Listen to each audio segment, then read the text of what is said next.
Hola, bienvenido a la unidad 1 del módulo 3 del curso de Introducción a la Docencia para las Carreras de la Salud. En esta unidad vamos a conversar sobre conceptos básicos de evaluación. Los objetivos de aprendizaje de esta presentación son comprender la importancia de la evaluación y su planificación. Para esto, la ruta que vamos a ir revisando durante esta presentación va a ser, primero que todo, lo relacionado con evaluación, tipos e importancia en el currículum, y además también vamos a conversar algunos aspectos relacionados con la planificación de la evaluación. Lo primero que tenemos que hacer para poder adentrarnos en el tema es definir qué es lo que es evaluación.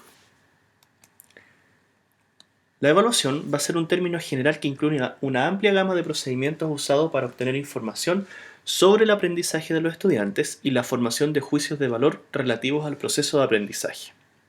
Hoy en día, la evaluación está planteada no solamente como una acción que nos va a permitir calificar a los estudiantes, sino que además va a ser una acción que nos va a permitir poder obtener retroalimentación hacia nuestras actividades docentes, así como también generar retroalimentación hacia los estudiantes.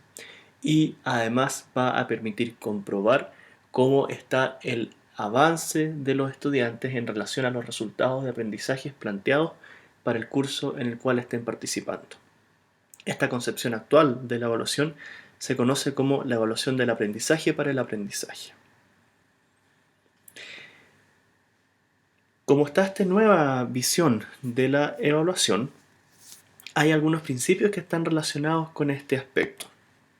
Primero que todo, se considera que la evaluación va a ser parte de una planificación efectiva de una actividad docente que se lleva a cabo. Esta actividad docente puede ser desde una asignatura hasta, por ejemplo, el módulo de un curso o la unidad de un curso o, por ejemplo, alguna metodología que se utilice como una práctica clínica, la cual tiene que incluir, por cierto, una estrategia de evaluación para poder certificar de que los resultados planteados para esa actividad se cumplan.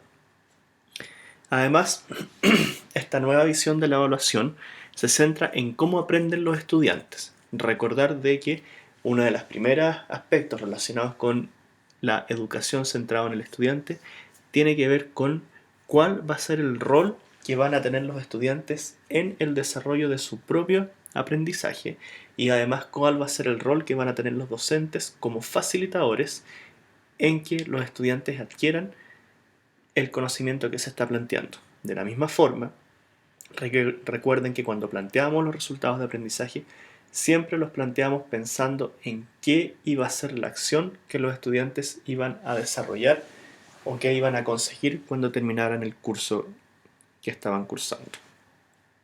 Además, la evaluación es quizás uno de los aspectos que va a tener mayor relevancia en la actividad docente y es uno de los aspectos que muchas veces, por cuestión de tiempo y por cuestión de programación, se deja de un lado en el inicio de los cursos. No se considera una estrategia o no se consideran los sistemas de evaluación adecuados para poder ser implementados desde el inicio en una asignatura, y una vez que ya empieza la asignatura se empieza a poner atención a esta actividad. Además, del punto de vista del profesionalismo del docente, va a ser una destreza profesional clave. También vamos a saber y vamos a ver que la evaluación, dependiendo del tipo de evaluación que sea, va a generar un impacto emocional y va a generar algún tipo de respuesta por nuestros estudiantes. Por lo tanto, se recomienda de que esta evaluación, sobre todo cuando se va a utilizar, por ejemplo, para poder dar una retroalimentación, tiene que ser sensible y siempre tiene que ser constructiva. Además, bien sabemos que la gran mayoría de las veces nuestros estudiantes estudian lo que ellos saben que se les va a evaluar. Por lo tanto, desde esa perspectiva, la evaluación va a incidir en la motivación de quien aprende. Además, si es que los estudiantes, mediante la evaluación, obtienen retroalimentación de que el desempeño en la asignatura que están realizando es adecuado, eso los va a motivar a aprender más. Además, de la misma manera, esto va a generar a los estudiantes un compromiso con las metas de aprendizaje y además con los criterios de evaluación planteados. También la evaluación, por cierto, que va a ayudar a los estudiantes a saber cómo mejorar, y también está un rol relacionado con la introspección y con las estrategias de autoevaluación que se puedan plantear para que los estudiantes puedan hacerse un automonitoreo de cómo va su desarrollo a través de la asignatura. Y por último, la evaluación va a permitirlos reconocer los logros educativos que está teniendo el estudiante en la rotación. Ahora, ¿para qué evaluamos? ¿Por qué vamos a evaluar? ¿Ya?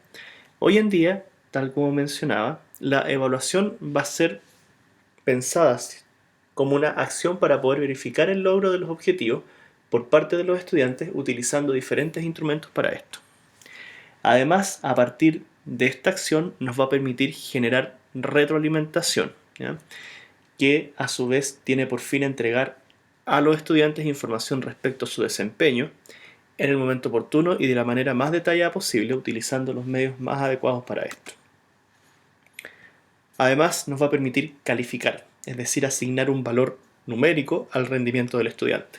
Recordar que la escala de valoración en nuestro sistema educativo va desde el 1, que es la nota mínima, hasta el 7, que es la nota máxima. Y por último, también la evaluación va a permitir que nuestros estudiantes tengan una dimensión de aprendizaje a partir de lo que se les evalúa, ¿ya? A través de demostrar el logro de los aprendizajes propuestos. Ahora, tal como les mencioné hace un momento, habitualmente la evaluación siempre se deja como para el final cuando uno hace una programación de una asignatura. Sin embargo, la evaluación tiene una importancia fundamental y es por esto que tiene que tender a ser cada vez lo más precisa y lo más correcta y lo más perfecta posible. ¿Y por qué esto? ¿Y por qué se apunta a que haya una acción de perfeccionamiento de la evaluación? Básicamente porque cuando una evaluación está bien construida, nos va a permitir reflejar fielmente los aprendizajes de los estudiantes. Además, tal como mencionamos, los estudiantes estudian lo que saben que será evaluado. Por lo tanto, si nosotros tenemos planteados dentro de los resultados de aprendizaje de nuestra asignatura, tenemos que tener también presente que la evaluación tiene que ser concordante con estos resultados de aprendizaje, con el fin de que se pueda generar una movilización de conocimiento que sea adecuada. Además, una evaluación bien hecha nos va a permitir aprobar a quienes han logrado el mínimo exigido, así como también reprobar de una manera cierta y con fundamentos a quienes no obtienen los logros mínimos. Habitualmente en las carreras de la salud se producen situaciones relacionadas con las estrategias de evaluaciones que se han aplicado. Y una de las cosas que tenemos que tener presentes como docentes es que si es que se generan esas situaciones y queremos dar una respuesta que sea adecuada, que sea justa y que sea correcta, tenemos que tener la seguridad de que los instrumentos que estamos aplicando efectivamente estén bien hechos, ¿ya? Pasa muchas veces que en la construcción de los instrumentos escritos o en la construcción de las pautas o en la aplicación de las rúbricas, muchas veces hay fallas en estos pasos y a la larga eso genera incertidumbre y genera situaciones que pueden dar pie a que haya algún reclamo o haya alguna objeción por parte de los estudiantes. Y la idea es que ojalá las evaluaciones no den pie para esto, sino que estén bien estructuradas de tal manera de que las estrategias que se ocupen, los instrumentos y las situaciones de evaluación en las cuales se van a aplicar los instrumentos estén bien claras y estén bien delimitadas.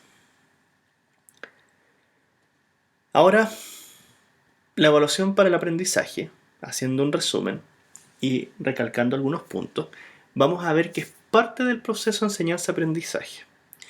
Es decir, la evaluación va a ser considerada como un proceso que va a estar planteado durante todo el curso y no solamente va a ser un suceso que va a pasar al finalizar una unidad o al finalizar una rotación clínica. Nosotros, y lo ideal es que pensemos la evaluación como un proceso y así también pensemos en la evaluación del proceso de aprendizaje que está realizando el estudiante durante el curso. Esto, por ejemplo, incide bastante en cómo se plantean las evaluaciones finales de las asignaturas o los exámenes finales de las asignaturas, en la cual estos exámenes tienen que tener una estructura y tienen que tener un diseño que permitan certificar de que el estudiante consiguió los resultados que habían sido planeados, pero no que se transformen en instancias que a la larga vayan a condicionar si es que si el estudiante pasa o no pasa la asignatura y que generen un desconocimiento de todo el proceso que se ha realizado anteriormente. Lo ideal es que los exámenes finales sean complementarios a estos procesos. Además, como dijimos, la evaluación para el aprendizaje lo que va a hacer es orientar a los estudiantes hacia el logro de los aprendizajes mediante la retroalimentación que se genere a partir de las evaluaciones. Además, una de las principales cosas que hay que tener claro es que la evaluación no se tiene que comparar entre los estudiantes, se tiene que verificar contra el logro de los resultados de aprendizajes o básicamente hacer una evaluación que sea referido a criterio y no a norma, que son elementos que vamos a ver en las unidades siguientes. Y además hay que tener claro que el estudiante es testigo y es responsable de su aprendizaje. Y además, de esta manera, la evaluación, tal como mencionaba anteriormente, va a permitir al estudiante generar una autoevaluación y además hacerse una evaluación formativa. La evaluación, por cierto, que también va a tener un rol curricular, ¿ya? Y el rol curricular va a estar relacionado con que las decisiones respecto a la evaluación van a influir en todo el proceso docente, por las que éstas deben ser concordantes con la formulación de objetivos y la elección de la metodología. ¿A qué me refiero con esto? Por ejemplo, en una rotación práctica, que es en la que la gran mayoría de ustedes participan como docentes, uno no puede plantear que si estamos utilizando una metodología de docencia clínica tutorial para poder generar aprendizaje en nuestros estudiantes, la evaluación de esa actividad vaya a ser a través de un instrumento de evaluación teórica. En la actividad práctica, habitualmente los estudiantes o lo que les solicitamos es que ellos demuestren no solo conocimientos, sino que también demuestren actitudes y que demuestren habilidades. Por lo tanto, de acuerdo a eso, el instrumento que va a ser más útil para esa evaluación probablemente va a ser una rúbrica o una pauta de cotejo, aplicada en algún sistema o en alguna situación de evaluación determinada. Si es que nosotros aplicamos una evaluación que sea concordante con los objetivos y con la metodología utilizada, esta evaluación que van a realizar los estudiantes nos va a permitir obtener una retroalimentación del proceso docente que se ha llevado a cabo. Por lo tanto, para conseguir esto es fundamental que la evaluación tenga un diseño integral y planificado. Y para esto es necesario construir un plan de evaluación. Y el plan de evaluación no es nada más que los pasos que ustedes ven en este momento en la diapositiva. Y el plan de evaluación va a tener, en primer lugar, una planificación de la evaluación que vamos a abordar inmediatamente, de qué es lo que se trata. Después va a tener una producción de la evaluación, es decir, una construcción de la tabla de especificaciones y posteriormente la construcción del instrumento en sí. Después, habitualmente, hay que hacer un control de calidad, que ese control de calidad, dependiendo de las escuelas donde ustedes trabajen, puede ser realizada ya sea por el secretario académico o por alguna dirección técnica, como por ejemplo en el caso de la Facultad de Medicina de la Universidad de Diego Portales, por la Oficina de Educación Médica. Una vez que se ha hecho este control de calidad, viene la aplicación del instrumento, es decir, que los estudiantes desarrollen el instrumento o que se ocupe el instrumento para poder evaluar a los estudiantes. Posterior a eso viene un análisis en el cual se va a hacer un segundo control de calidad para finalmente generar las calificaciones e informar a los estudiantes. Bien, entonces en la etapa 1, que es la etapa planificar, vamos a tener que responder algunas preguntas. Primero que todo hay que preguntarse ¿qué? ¿Qué vamos a evaluar? Y ese qué vamos a evaluar lo vamos a poder obtener de los objetivos de aprendizaje o de los resultados de aprendizaje o de las competencias a las cuales mi actividad docente apunta a que se puedan desarrollar, ¿ya?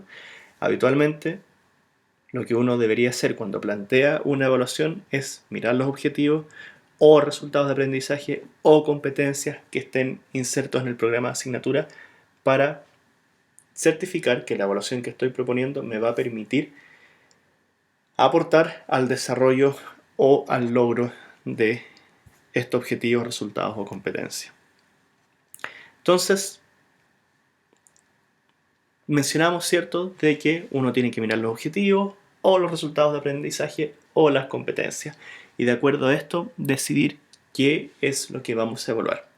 Cuando uno mira estos aspectos, vamos a ver de que una asignatura puede tener objetivos cognitivos, puede tener objetivos del punto de vista de habilidades o destrezas psicomotoras y también puede tener objetivos del punto de vista actitudinal. Si miramos por ejemplo, un programa que esté construido en competencias, vamos a tener que probablemente hay que idear o hay que pensar en algún instrumento o alguna situación evaluativa que me permita evaluar de manera integrada los distintos aspectos o los distintos objetivos de las distintas áreas que mencioné. Esto se puede entender un poco más a partir de la pirámide de Miller, ¿ya? La pirámide de Miller es una pirámide que plantea que el profesional de la salud va a ir teniendo distintos eslabones o distintos niveles dependiendo de el avance que tenga en su formación profesional, así como se entiende de que estos niveles, a medida de que el estudiante va avanzando, van aportando al desarrollo de la competencia profesional. Entonces, en el primer nivel está el sabe, que se refiere al recuerda o se refiere básicamente a los componentes cognitivos de la competencia. Y ahí, por ejemplo, si nosotros hiciéramos un paralelo con una malla curricular de una carrera de la salud, vamos a ver de que el sabe se va a referir principalmente a las ciencias biomédicas, o sea, es decir, toda la parte como más de componente teórico de la formación. Después el sabe cómo va a tener que ver con cómo el estudiante va a integrar estos conocimientos adquiridos en la primera base. Y eso, por ejemplo, se puede certificar o se puede ver en las asignaturas que ya están en los terceros o cuartos años de las distintas carreras de la salud. Después vamos a seguir viendo que vamos a seguir subiendo en la pirámide y vamos a llegar a la etapa del demuestra. El demuestra cómo, que se refiere a que lo realiza. Y ahí ya en el fondo tenemos al estudiante enfrentado a actividades inherentes de la práctica clínica con pacientes. Y por último vamos a llegar al eslabón principal que tiene que ver con el hace o con la práctica. Esto ya son desempeños que uno espera encontrar y espera ver en el estudiante que esté terminando la carrera. Que va a tener que ver con profesionalismo, ética, actitudes, toma de decisiones, etc. Entonces, como podrán ir infiriendo ustedes, a medida de que se va avanzando en la carrera y que se van subiendo los niveles de la pirámide de Miller, las estrategias de evaluaciones, instrumentos y sistemas se van a ir complejizando cada vez más. Una vez que hemos definido el qué vamos a evaluar, tenemos que hacernos la pregunta de a quién. Y aquí se va a referir a los niveles de estudiantes, ¿ya? Y los niveles de estudiantes básicamente va a tener que ver con en qué etapa de la carrera o en qué etapa del currículum se encuentran los estudiantes. Es muy distinto, por ejemplo, planificar una prueba para estudiantes que están en el primer semestre de una carrera a planificar una prueba para estudiantes que estén en un 10º semestre o en un 9º semestre de alguna carrera. Además, también se tiene que determinar el cuándo, es decir, la fecha en la cual se va a realizar el examen. Y también se tiene que determinar el propósito de la evaluación, es decir, qué tipo de evaluación vamos a hacer. Y de esta perspectiva, vamos a ver a grandes rasgos que encontramos tres grandes tipos de evaluación.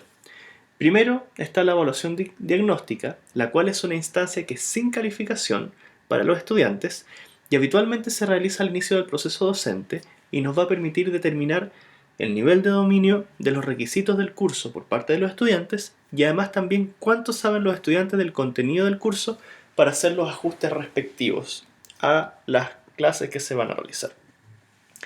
También existe otro tipo de evaluación que es la evaluación formativa. Y la evaluación formativa lo que va a hacer es permitir determinar el nivel de aprendizaje de los estudiantes en un contenido específico para aplicar medidas remediales o de nivelación. Y habitualmente se verifica durante el proceso de enseñanza-aprendizaje. Y este tipo de evaluación, la evaluación formativa, la gran mayoría de las veces, por no decir siempre, no lleva una calificación. Y por último va a estar la evaluación sumativa, que va a ser la que se va a aplicar al final de una unidad de enseñanza con el propósito de generar una calificación. Entonces los primeros dos tipos de evaluaciones, la evaluación de diagnóstico y la evaluación formativa, no van a llevar calificación y la evaluación sumativa sí va a llevar calificación.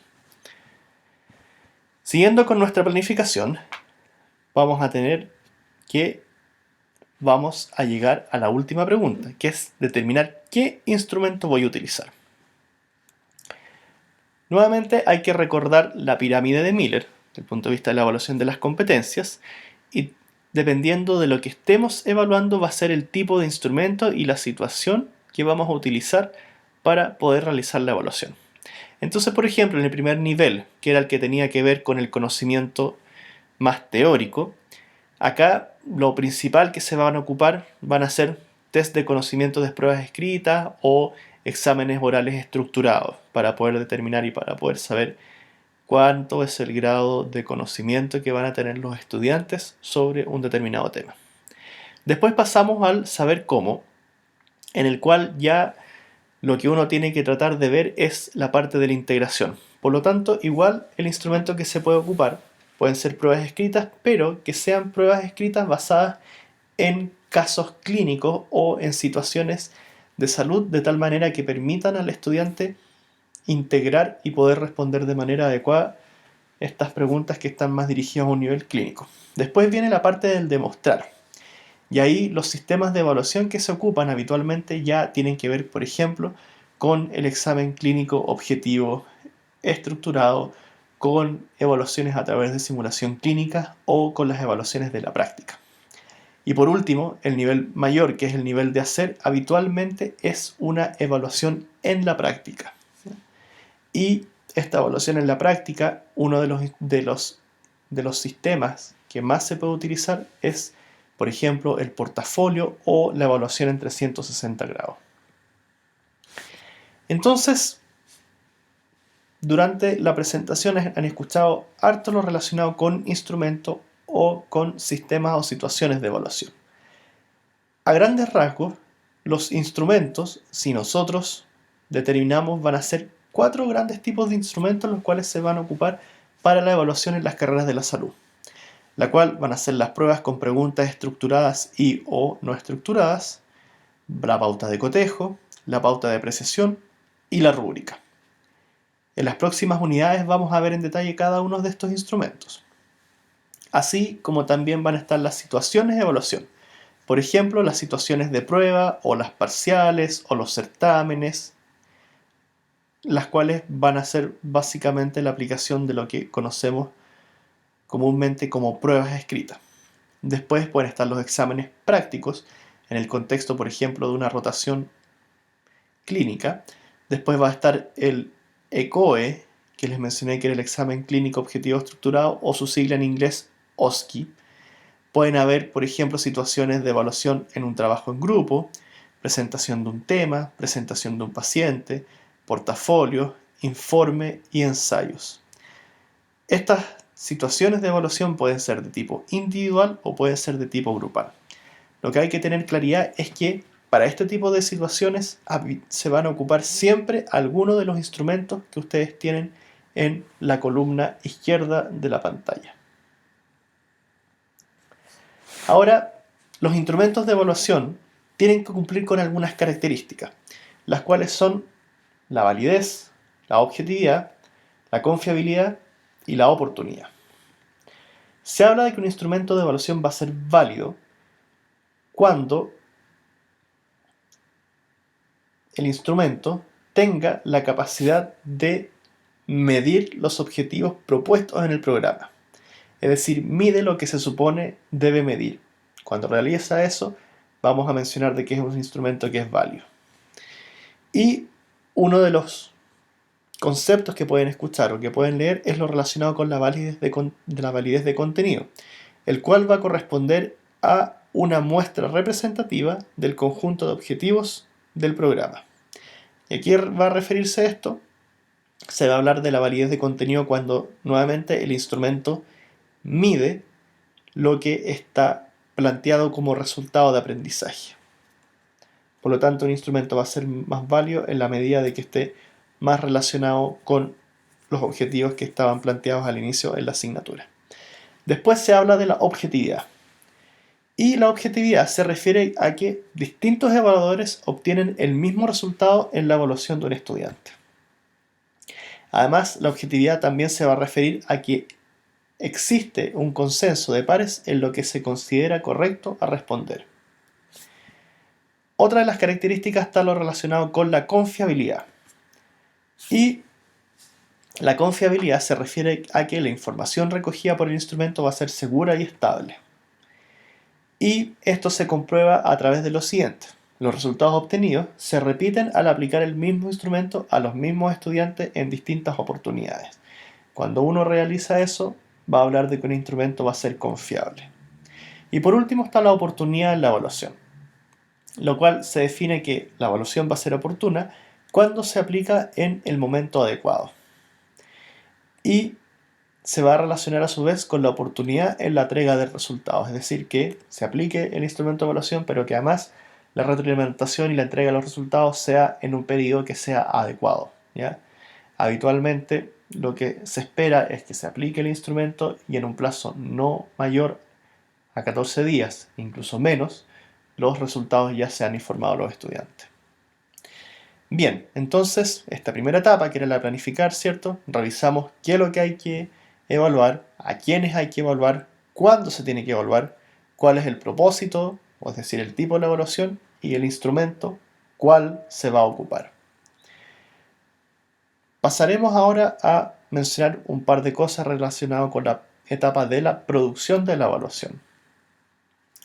Y en la etapa 2, que se refiere al producir, lo primero que hay que armar y hay que establecer es la tabla de especificaciones.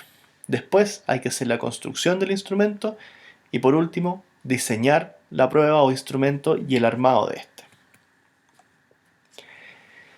La tabla de especificaciones va a ser una tabla cuyo objetivo del diseño va a ser asegurar la evaluación del desarrollo de distintos aprendizajes en los estudiantes, como también que la exploración de estos aprendizajes sea coherente con lo planificado en el programa de asignatura y en el currículum de la carrera.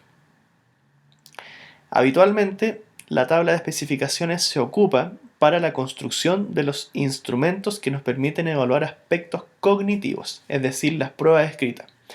Pero, en algunas situaciones de evaluación, como por ejemplo en los exámenes clínicos objetivos estructurados, también es necesario construir una tabla de especificaciones para determinar los objetivos o resultados de aprendizaje que se van a evaluar y a qué aspecto va a estar dirigido cada estación del examen, de tal manera de que haya una correlación adecuada entre lo que se había planteado en el inicio de la asignatura y la evaluación que se va a realizar al finalizar.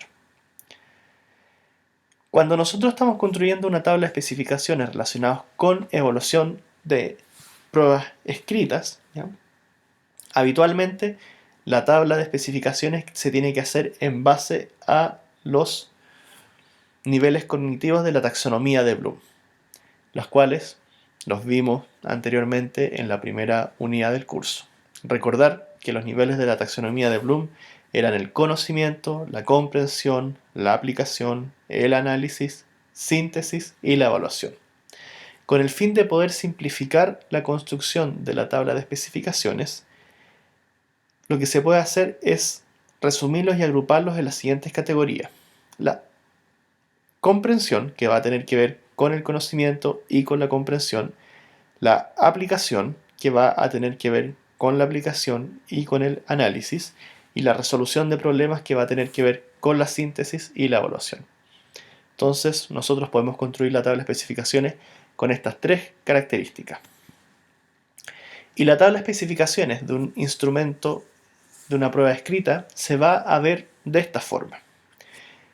En la columna de la izquierda, lo que uno tiene que realizar es plantear los objetivos de la unidad o los objetivos del programa, y en el resto de la columna, en el resto de la tabla, perdón, una de las columnas se pone la comprensión, en otra se pone la aplicación y en otra se pone la resolución de problemas. Y lo que tenemos que hacer es que para cada uno de los objetivos tenemos que determinar cuántas preguntas de cada nivel de la taxonomía de Bloom vamos a realizar. Por ejemplo, si es un objetivo en el cual está planteado de tal manera que apunte a un nivel de comprensión en la taxonomía de Bloom, nuestra pregunta, por ende, debería estar dirigida a explorar hasta el nivel de comprensión. Por ejemplo, si nosotros tenemos un resultado de aprendizaje que apunta a la síntesis o a la evaluación, nosotros por lo tanto vamos a tener que realizar preguntas que estén orientadas a poder evaluar eso. Por lo tanto van a ser preguntas de resolución de problemas. De la misma forma, a medida que los estudiantes avanzan en el currículum, lo que se espera es que las preguntas vayan complejizándose cada vez más del punto de vista de el trabajo cognitivo que tiene que hacer el estudiante. Por lo tanto, en un curso avanzado se esperaría que la gran mayoría de las preguntas fueran resolución de problemas. Bien, hemos terminado esta presentación de esta primera unidad, en el cual el objetivo que habíamos planteado era comprender la importancia de la evaluación y su planificación. Revisamos qué es lo que es el concepto de evaluación, cuál es la visión actual de la evaluación, que se conoce como la evaluación del aprendizaje para el aprendizaje, y revisamos también aspectos relacionados con la planificación, con el plan de evaluación, con la planificación y con la producción de un instrumento. El resto de las etapas correspondientes al plan de evaluación los iremos revisando en las siguientes unidades. Cualquier duda o comentario, por favor escríbame a mi correo electrónico. Saludos cordiales.